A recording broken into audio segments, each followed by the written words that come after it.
हमने तेरे परचम को बुलंदी पे उड़ाया, जंजीर गुलामी से भी आजाद कराया।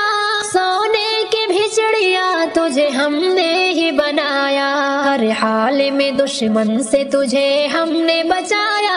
दरअसल हम ही लोग निगहबान वतन।